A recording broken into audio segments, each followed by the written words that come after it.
August 15th, 2017, and this video is called Mutant Variegated Leaf Verbascum.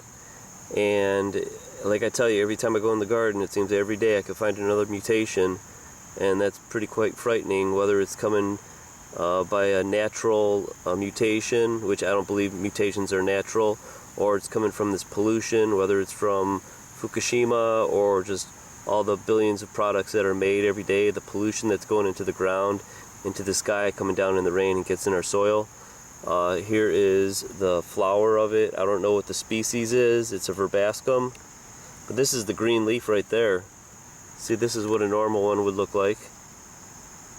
And here is the golden one. It's a variegation. Now, if you could see, it's actually green right down the middle. It's split in half. One side is green. I got a little bit of sunlight on there, but you could see perfectly it goes along the midrib.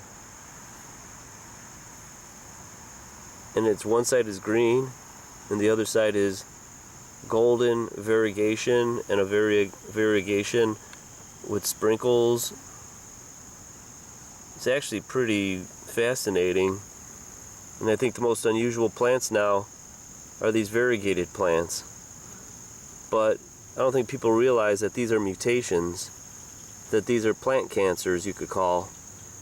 And I think it's interesting. I found some literature on a variegated leaf mutant soybean. It's a genetic study, and what I find interesting, let me zoom in a little bit more and I'll tell you about this variegated soybean. It says an unstable mutation in the soybean variety Williams was generated by exposure of seeds to gamma radiation. The mutant, which is they called E25-10, the plants carry abnormal chloroplasts in the yellow leaf sectors as determined by light and electron microscopy. Now, genetic studies indicate that a single nuclear encoded gene is responsible for the mutation.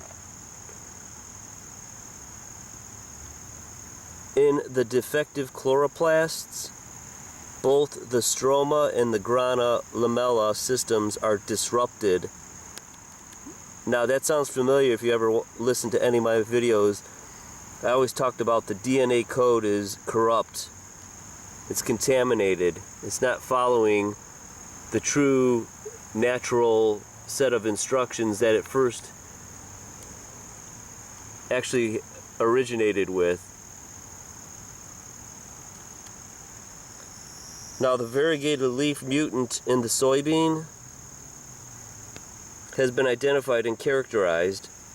E25-10 was derived by the exposure of seeds of the Williams 82 cultivar to gamma radiation. The one thing I find interesting is I couldn't find in the literature what isotope that they used as the gamma energy, though. That would be interesting to find that out. In this mutant, yellow leaf sectors contain defective chloroplasts. So actually, they're saying that this mutation, the variegation, is a defect. Go figure. What a beautiful leaf. Now, back in the day, I think farmers thought these were viruses, and they would burn them and throw them out so they wouldn't infect their crops. But now when you look at it nowadays, the most expensive plants on the market are the variegated ones with all sorts of colors in the leaves. Purple, silver, gold, yellow, with variegation, specks, stripes. Now normally I think in nature it would have a purpose to the variegation to fool or use something in its advantage. So I think these mutations are natural because there's no advantage that the plant can have.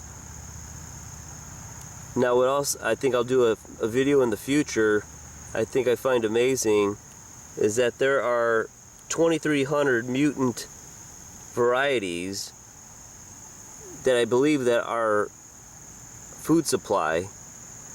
Now 566 are ornamental plants. So if you do the math, it's over 1,000 plants have been mutated by gamma radiation to make our food. So the big question I have is, are these mutant foods that we grow by being induced by radiation, are they actually safe to eat? These mutant genes that we eat and get pulled up through our intestines and our stomach when we eat, are they really safe to eat? I don't know, that's a big question. It's bad enough to have radiation in your food, but that's another doozy if you have actually a pure variety that was created by disrupted, corrupt DNA. Look at all those little veins. Mother Nature is so pure and so complicated. I think it's funny that mankind tries to perfect it. But I think we do a lousy job because there's no way that man is more wiser than Mother Nature. We may think we're smarter, but I think we have another thing coming.